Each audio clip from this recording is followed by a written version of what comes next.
The autumn winds swept across the wide Wyoming plains, carrying the smell of dust and sage that lived deep in the bones of the frontier. In 1887, the small town of Redemption Creek sat quiet and worn, like an old scar on the land. Its wooden buildings leaned together as if they needed each other to stay standing, and the single dirt road tied the saloon, the general store, and the auction house together, like a rope holding a fraying world in place. Jacob Harlo stood on the porch of the Silver Dollar Saloon with his boots crossed, a glass of whiskey hanging loose from his fingers. At 35, he was one of the richest ranchers in all of Wyoming, owner of the Double H Ranch that stretched farther than a man could ride in a day. His face carried the marks of long battles with drought, dust, and men who tried to take what was his. His gray eyes were sharp and cold. Every ranch hand in the county tipped their hat when he passed. Women stared, but never approached.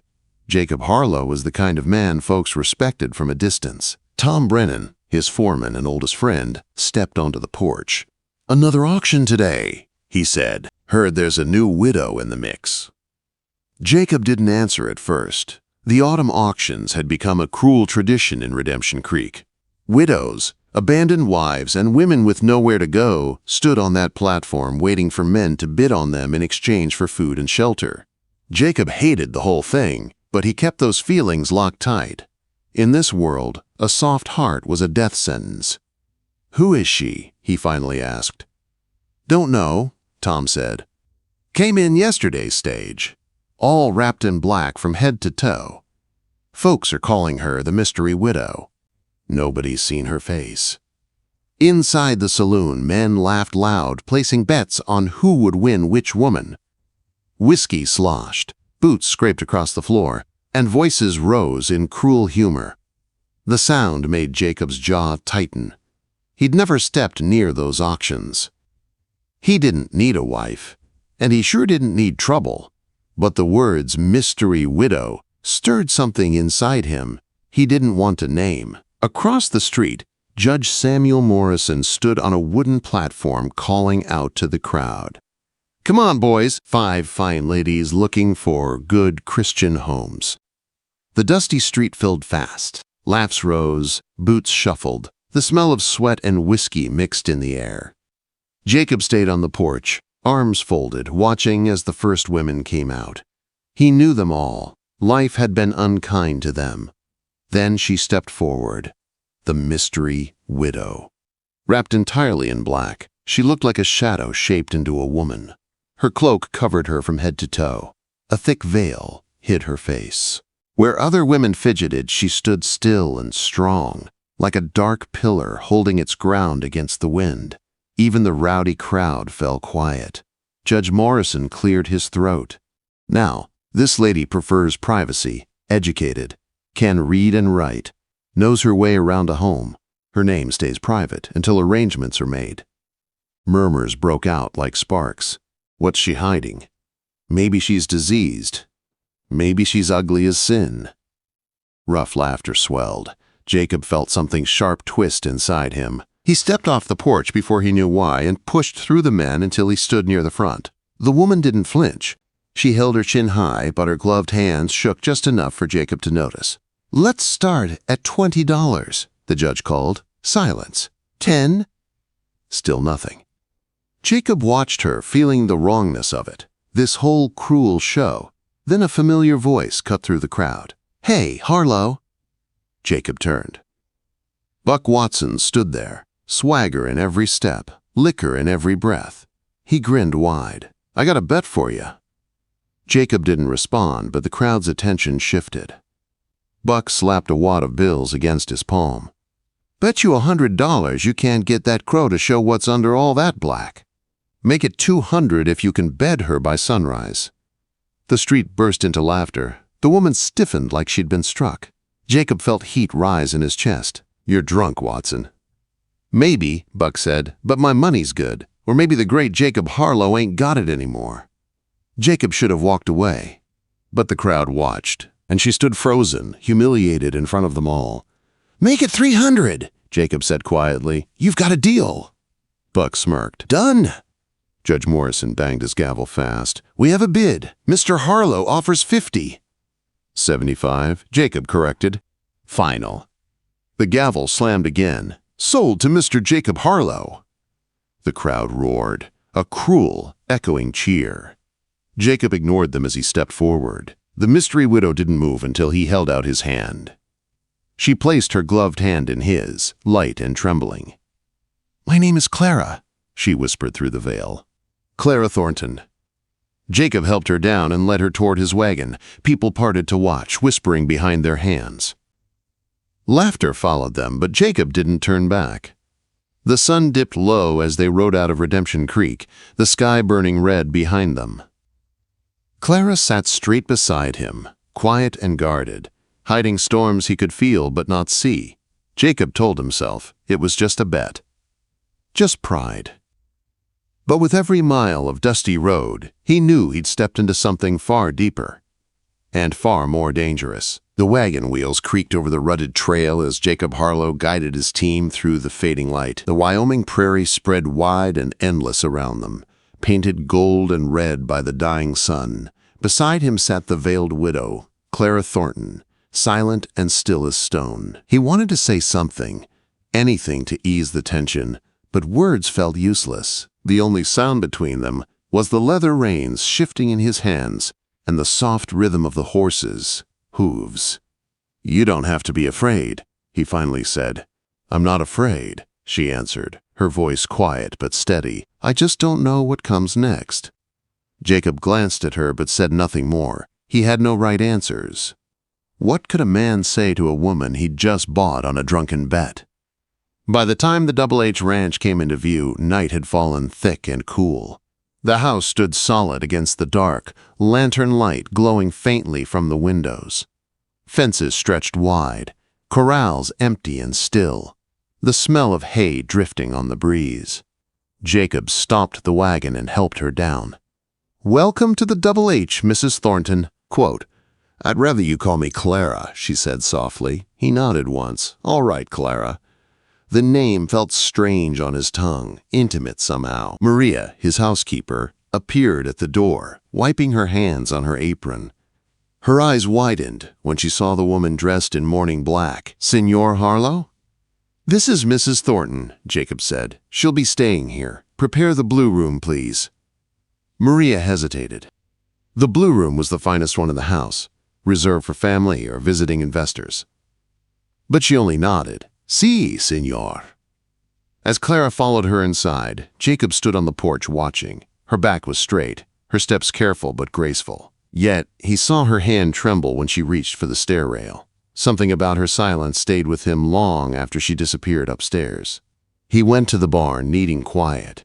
The bet with Buck Watson gnawed at him now. Pride had driven him into it, not desire. But what he'd seen in Clara's stillness, dignity amid humiliation, kept circling in his mind.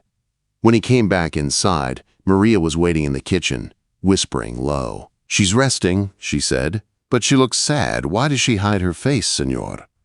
"She lost her husband and son in a fire," Jacob replied. "Leave her be for now." Maria crossed herself. "Dios mío, my cousin was burned once, never showed her face again." Jacob froze.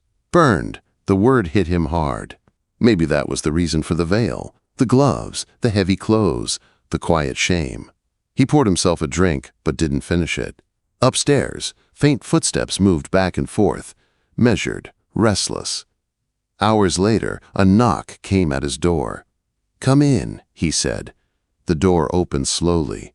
Clara stood there, still in black, though her outer cloak was gone. In the lamplight, he could see the outline of her face behind the veil. "I'm sorry to intrude," she said softly, "but I thought it best we speak tonight." Jacob stood. "You should rest." "I will. But first, let me say this while I have the nerve." She stepped inside, closing the door behind her. "You made a wager today." I heard them laughing in the crowd. "They said you bet you could make me remove my veil before sunrise." Quote. Jacob's throat tightened. "It was foolish talk. I don't expect you to." But Clara was already unpinning her veil. Her fingers shook, but her voice remained calm. 14 months ago, she said, "my husband and son died in a fire. Men said it. They worked for a railroad company my husband rode against. He was a newspaper editor, a good man who believed words could fight greed.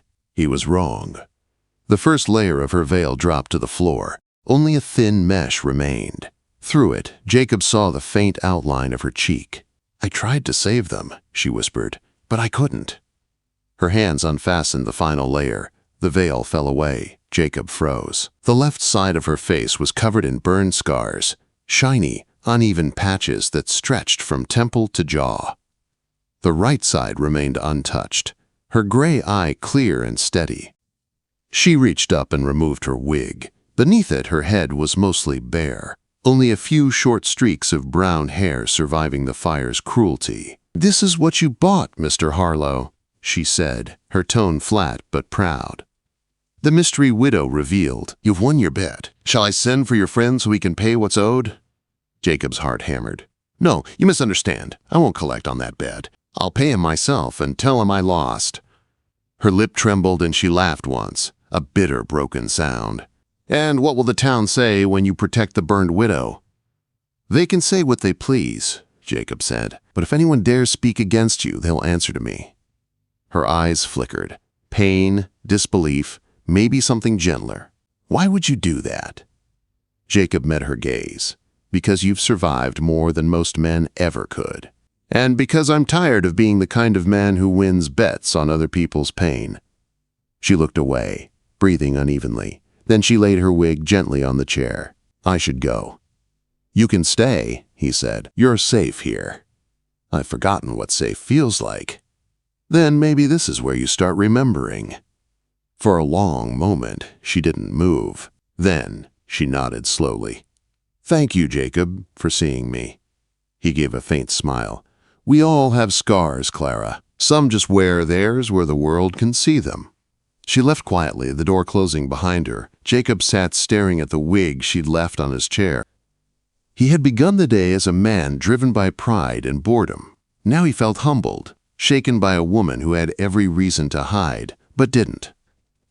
Outside, the wind howled across the open plains, rattling the windows like a warning, or maybe a promise. The bet was over.